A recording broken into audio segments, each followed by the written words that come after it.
HighBridge, a division of Recorded Books, presents The A-Fib Cure. Get off your medications, take control of your health, and add years to your life. By Dr. John D. Day and Dr. T. Jared Bunch, with Matthew D. LaPlante. Read by Adam Barr. Publisher's note: this audiobook refers to images and charts included in the print and e-book editions of the book. Introduction. The Promise. Much of what you've heard about A-Fib is true. Much isn't. Here's the real story. The first time you experience atrial fibrillation is likely to be the scariest moment of your life. Everything is fine. And then just like that, it's not. All of a sudden, your heart is pounding away. 140 beats a minute. Then 160. Then 180. That's 2 or 3 times faster than it should be going. Just like that, something you've taken for granted your entire life instantly becomes the only thing that matters. You can feel it throbbing in your neck. You can hear it pounding in your ears. Your chest hurts. You become lightheaded. If you're standing, you sit down. If you're sitting, you lie down. You think you're dying. What is going on? Oh no, I'm having a heart attack, you think, and the sound of that thought seems to be screaming in your head. You reach for the phone. Your hands are shaking, but you manage to call. 911, what's your emergency? I don't know. My heart, it's out of control. Stay calm, the emergency dispatcher says. Help is on its way. The dispatcher stays on the line and tries to collect some additional information. Your name, your address, your location inside your home. But you're having trouble answering basic questions. Your thoughts turn to your family. Will I ever see them again? If you're a praying person, this is when you pray. And sometimes even if you're not a praying person, this is when you pray. The operator asks if you can make it to the front door. You say that you'll try. Everything seems like it's happening in slow motion. Everything, that is, except your heart. It seems like it's beating even faster now. How is that even possible? You make it to the door. You unlock the deadbolt. Somehow that simple act feels like a victory. You slide to the floor.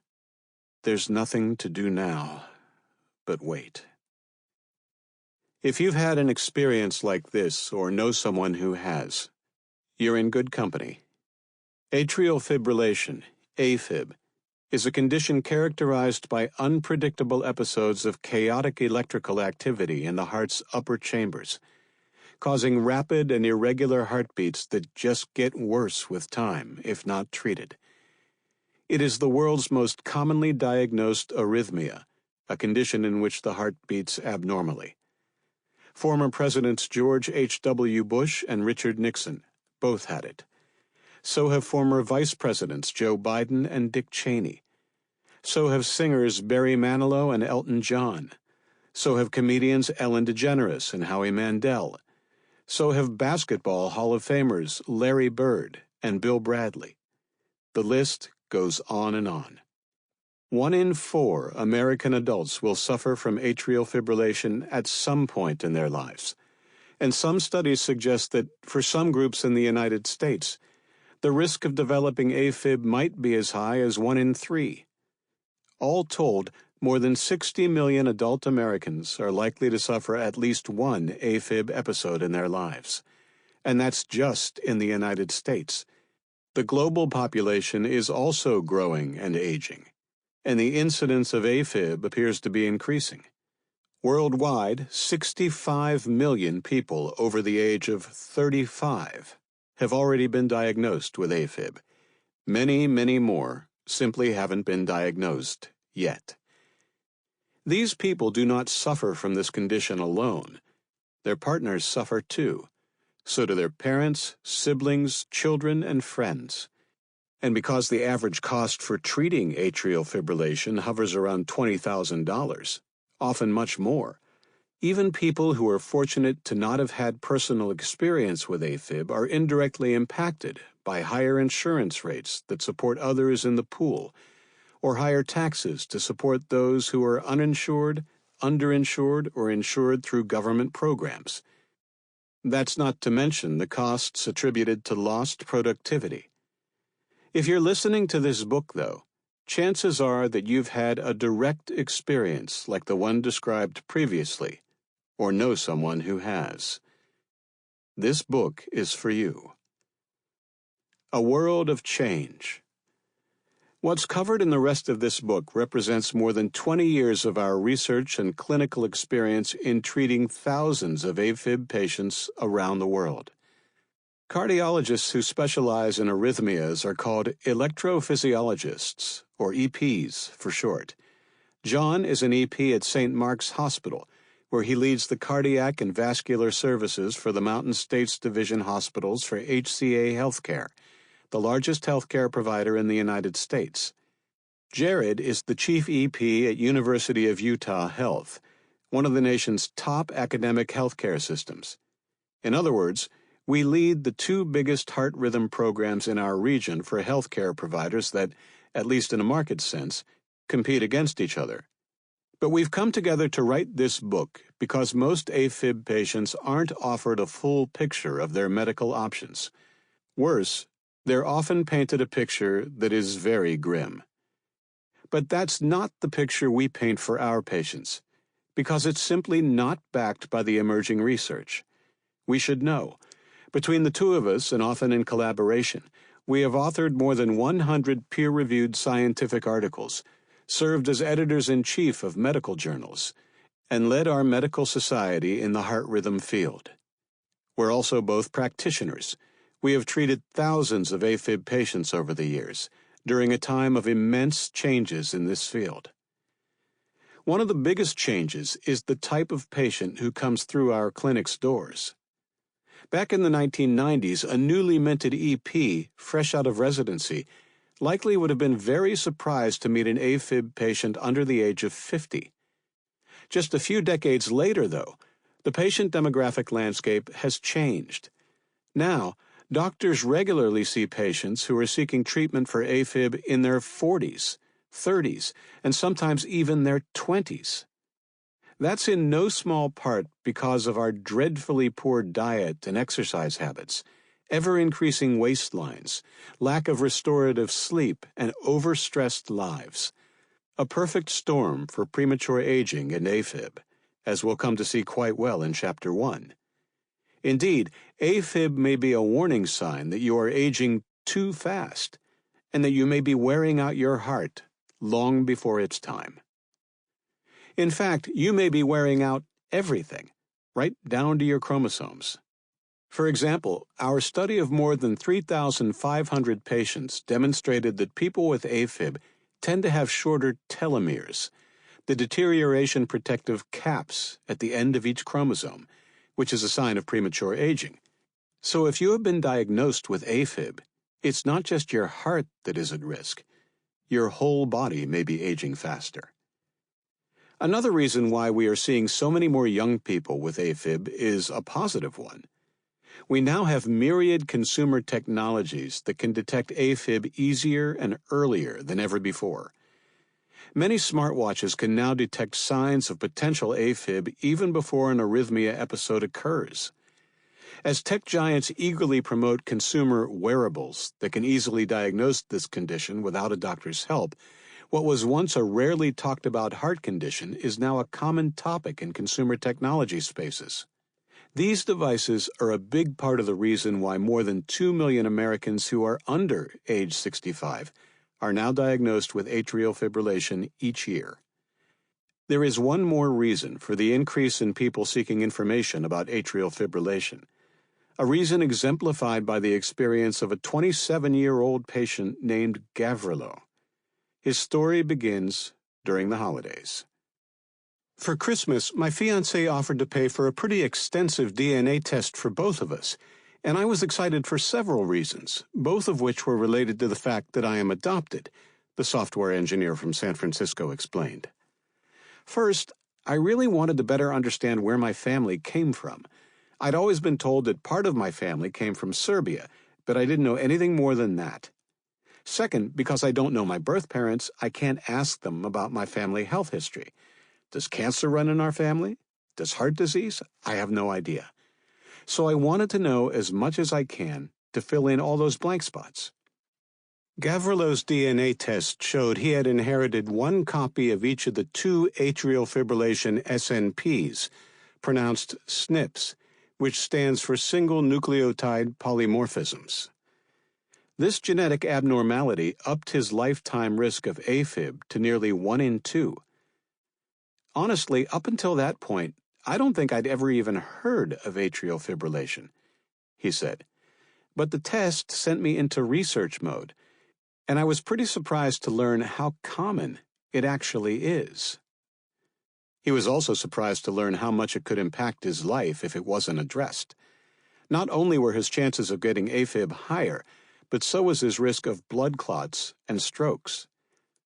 I was about to be married, he said. We were already talking about having children, and obviously I wanted to make sure I would be around for all that, but also that I would be able to do all of the things I never got to do with my own birth father, wrestling around, playing soccer, going on hikes, all that sort of stuff. Gavrilo had never had an episode of A-Fib, and he was determined to do everything he could to make sure he never would.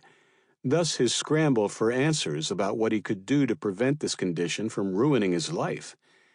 In doing so, Gavrilo joined other proactive preventers who have seen the destruction A-Fib has brought into the lives of their parents, grandparents, or siblings, and are committed to keeping it from striking them in the way it did their loved ones. Although it is exceptionally common, A-Fib doesn't get much attention in the media. It's not a well-known disease. Like Gavrilo, most people haven't even heard of it until they have been diagnosed with it, have had a loved one who had it, or have learned they have a genetic predisposition for it. But once a diagnosis is made, whether in the emergency room, prompted by an EKG-enabled smartwatch, or precipitated by a genetic test, everyone wants to know as much as they can. That's probably why you're here. You've been looking for answers. And if you're like many people, much, if not most, of what you've learned so far is likely quite disheartening. The bad news. You might already have run across the statistic that 14% of people diagnosed with A-Fib will pass away within 1 month of diagnosis. That's a scary fact, and it's one based on research. But it's also important to put this number into context. The vast majority of people diagnosed are over 65. Still, 65 is hardly old, or it shouldn't be at least. Today, our mid-60s are a time in which most people should be able to live a healthy and active life, confident that they have decades more to come. You've probably also learned, either from experience, from a doctor, or by doing your own research, that this arrhythmia often comes with palpitations, rapid heart rate, dizziness, chest pain, shortness of breath, lightheadedness, and sometimes fainting spells. You've also likely discovered that the drug options for treatment come with a long list of side effects, increased risks for other debilitating conditions, and a substantially reduced quality of life. You may have found out that A-Fib drastically increases the risk of strokes, heart failure, cognitive decline, and dementia. In fact, every time a person's heart shifts into A-Fib, the blood flow to their brain is compromised, meaning their brains are constantly being starved of oxygen. As a result, their brain may actually shrink, potentially putting them at risk of suffering from memory deficits, difficulties in language use, challenges in how their brains process visual images, and trouble paying attention. In fact, our research team has discovered that many of the same biomarkers of brain injury that are elevated after a concussion are also chronically high in atrial fibrillation patients, a reflection of the persistent insult of the abnormal heart rhythm on the brain. Indeed, one study showed that 40% of people with A-Fib have visible brain damage on an MRI, even if they have no prior neurologic symptoms. And all of these brain changes may help explain why so many people who have always felt quite intelligent and high-functioning come to us for help. Their brains are no longer capable of functioning at these high levels when their heart is out of rhythm. Indeed, the outlook sure seems bleak. So it's no wonder that researchers have found that people who have been diagnosed with A-Fib are more likely to report declines in their satisfaction at work and home, a decrease in enjoyment of leisure time, a reduction of social activities, and a drop in their satisfaction with their sex lives. But it's time for a change in perspective. Yes, A-Fib can be the worst thing that ever happens to you, but it can also be the best. No, really. The good news. A-Fib is a warning, a literal heartfelt warning that something is amiss and even more is likely to go wrong very soon. Because of this, the health optimization strategies offered in this book won't just help you prevent and reduce the occurrence of dangerous arrhythmias. They will help you live a longer, healthier, and happier life in every way. And so, if you don't want to take handful upon handful of medications for the rest of your life, if you don't want to go from one doctor to the next, if you don't want to be a prisoner to your condition, if you don't want the healthy part of your life to be over, if you don't just want hope but direction, and if, indeed, you'd like to start working toward a life that is better than it was before the words atrial fibrillation were part of your vocabulary, then this book is for you. Because what this book offers is a path to a cure. Your doctor may scoff at that word. They might tell you there is no such thing as an A-Fib cure. So be it. Respectfully, we disagree. According to the National Cancer Institute, most doctors consider cancer to be cured when a patient goes 5 years without a recurrence. If you apply the same standard to A-Fib, then we can tell you the stories of many people who have been diagnosed with A-Fib and have indeed been cured. Now, to be fair and frank, the people we see who achieve this goal are those who are highly motivated, committed people who recognize that this is the fight of their lives. But we believe that most people can indeed achieve this goal if they adhere to the treatment strategies detailed in this book. Feeling a bit skeptical? Maybe a lot skeptical? That's good. We live in a world in which it's often far easier to find snake oil than real science, where people throw words like cure around without regard for the damage they cause to patients who get their hopes up, only to have them dashed on the rocks of reality. In this journey, your skepticism will serve you well. But skepticism and optimism are not mutually exclusive ideas. And the science suggests that there's plenty of room for people with A-Fib to feel hopeful and confident about the future, especially if those people are willing to ask questions and seek answers. Some common questions. At this point, you probably have a lot of questions related to the path we will explain in this book. Some of the common ones include, do I have to quit my doctor? Do you like your doctor? And does your doctor want you to be well? If so, then you should very much keep that doctor on your team. And to be clear, this book is absolutely not a replacement for a doctor. This book is intended to help educate you about A-Fib. It is not intended to be a substitute for professional medical advice, diagnosis, or treatment. If you don't have a doctor, what you're going to learn in this book is that you really need to find one. In particular, you need to find a great electrophysiologist, a doctor who specializes in arrhythmia care and can help you understand your heart by helping you understand what it's trying to tell you. More on that later. Do I have to be a risk taker? Absolutely not. The risks are greater, so much greater, for those who stick to the status quo of a lifetime of medications and increasingly debilitating symptoms. Studies show that not only can the lessons in this book extend your life, but also that following the guidelines offered here will likely and quite dramatically improve the quality of your life. Is this something only for young people? By young, do you mean 80? Patients in their late 80s have used the lessons in this book to beat back their A-Fib by taking advantage of transformational procedures, getting off medications, and making lifestyle choices that help them optimize their lives. What if I'm not even sure if I have A-Fib? For some people, palpitations can feel like a fluttering. For this reason, atrial fibrillation is often confused with another arrhythmia in the upper chambers of the heart, atrial flutter. This typically features a fast and regular rhythm as opposed to A-Fib, in which the heartbeat is usually fast and irregular. But while the rhythm is often regular with atrial flutter, it can still do all the same bad things that A-Fib can do, like cause strokes, heart failure, and the like. And the same things that trigger A-Fib can also trigger flutter.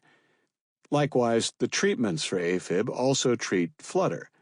So while you will see A-Fib used predominantly in this book, please know that everything we discuss applies to both of these arrhythmias. If you suspect that you might have A-Fib or atrial flutter, please check with your doctor immediately, as only your doctor can tell you if you have either condition. Will I have to get a procedure or surgery? A catheter ablation is a minimally invasive procedure in which an EP moves a thin, flexible tube through a patient's blood vessels and into their heart, where one of several techniques is used to repair the abnormal electrical pathways that lead to A-Fib. Ablations are a vital part of many patients' treatment, but they are not a foregone conclusion. Using the practices detailed in this book, many patients are able to put their A-Fib into remission without procedures. Do I have to be into technology? No, but you should be willing to collect some very basic data about your life, tracking your meals and workouts, as well as wear an EKG-enabled smartwatch. If you're tech-savvy, all the better. But the basic tech that makes the A-Fib cure possible is so simple a toddler could use it. This isn't speculative. It's true that the idea of a cure for atrial fibrillation doesn't align with the traditional view of this condition, and can still, for now, rightly be called an alternative course of treatment. But it's also a course of treatment backed by published medical studies, lots of them. It's also backed by a lot of people's experiences. There's a quickly growing group of people who have resolved to reject the traditional views that atrial fibrillation is best treated with daily handfuls of medications, and that even with drugs, it always gets worse over time. This book isn't for everyone. The A-Fib cure can work for anyone. That doesn't make it right for everyone, though, for there's a big difference between people who can succeed on this plan and those who would be better off just sticking to the traditional way of dealing with this condition. The traditional treatment regimen is good for people who accept atrial fibrillation as a lifelong medical problem, don't mind taking medications for the rest of their lives, or believe that atrial fibrillation is just part of getting older. The A-Fib cure requires people who are 100% committed to seeing an immediate improvement in their lives, believe it's important to do everything they can to put A-Fib into remission by prioritizing natural interventions, and believe that age doesn't need to be an indicator of health. There are a lot of people in that latter group. In this book, you're going to meet some of them. Their stories are inspiring. More importantly, their experiences provide a roadmap for those who want to slow, stop, and even reverse their A-Fib. To do that, though, we can't just give you a do this and don't do that checklist. To take full advantage of the transformative power of this guide, you'll need to develop a better understanding of the mysteries of this condition. Indeed, you're going to need to understand what's happening in your heart and in your body, and why. You don't need to go to medical school to get it, however. Once explained in the right way, anyone can learn what they need to know to mount a sophisticated attack on their atrial fibrillation. Are you ready for that? If so, there is absolutely no time to lose. None of us knows how much time we have left on this planet. But those with an A-Fib diagnosis can be assured that if they're not willing to make some pretty big changes to their lives, their time is even more limited. Even if A-Fib doesn't kill you, if you don't address it, and soon, it is only the start of your problems. We recognize that's not the most cheerful way to begin a book about fighting A-Fib, but this is the reality of the disease we're fighting, and of the world in which we live. It's important that we talk openly and honestly about what atrial fibrillation is and what it can take from us. It's important that we don't talk about this like it's no big deal. This isn't a condition that simply makes life harder, more painful, or more frustrating. This is a disease that can do all of that and takes lives, too, and it can take them in tragic ways. Yet all over the world, people are learning that it's possible to fight this disease. They're learning that they can change its impact on their lives. Some have beaten it into complete remission and will never be impacted by it again. Indeed, they've cured their A-Fib. Chapter 1. Probable Causes. Everyone gets into A-Fib a different way. Most get out the same way. Most people think atrial fibrillation is a heart problem. It's not. To understand this, it's helpful to think about the last time you had a fever, because while not everyone has had A-Fib, there aren't many people who don't know what it's like to have a fever. When you have a fever, the root of the problem isn't the fact that you have an abnormally high body temperature, although that is a problem and a potentially deadly one. But if our treatment only focused on lowering the high temperature, whatever gave you a fever in the first place would still be present. That's because fever is a marker of infection in the body, much the same way that A-Fib is a marker of a systemic bodily disease. This is why, when you're going to battle against atrial fibrillation, you can't just fight the arrhythmia alone. If you're going to beat this thing long term, you've got to figure out what caused it in the first place. There's an important distinction to make here between causes and triggers. You'll need to understand both, but the long-term factors that put people at greater risk of A-Fib, also known as substrate causes, aren't always the same things that prompt a specific incident of A-Fib. Here, a wildfire analogy might be helpful. Any spark can trigger a single blaze, but the chances of having lots of fires in a season are greatly increased by conditions that accumulate over time, including drought, insect infestation, and the growth of underbrush. So while we'll talk a lot about triggers in this book, and we want to limit those as much as possible, it's extremely important that we also identify the long-term substrate causes of A-Fib. When doctors talk to their patients about substrate causes, they're often met with surprise and even anger. "I know I've made bad health and food decisions," a middle school history teacher named Paula said as she recalled her first visit to a doctor after her A-Fib diagnosis. "But it seemed like my doctor was dead set on forcing me to talk about those things, and I felt guilty enough as it was. All I wanted was to get whatever medicine I needed or get whatever procedure I needed, and then to not have to think about the terrible things I may have done to myself and my family." It's impossible to know if Paula's doctor approached her new patient with the correct and exceptionally elusive combination of confidence and compassion that we often call a physician's bedside manner. What we can say is that if your intention is to fight your A-Fib, rather than just treat it and wait for it to get worse over time, you absolutely must engage in the process of understanding what factors led to the disease in the first place. In fact, Paula was pretty lucky to have the doctor she had. Even today, with plenty of science to refute the conventional wisdom that A-Fib is a heart condition that, for many people, is little more than another inevitable consequence of aging, many doctors still tell their patients that there's nothing they could have done about it, and that there's not much they can do now. Sample complete. Ready to continue?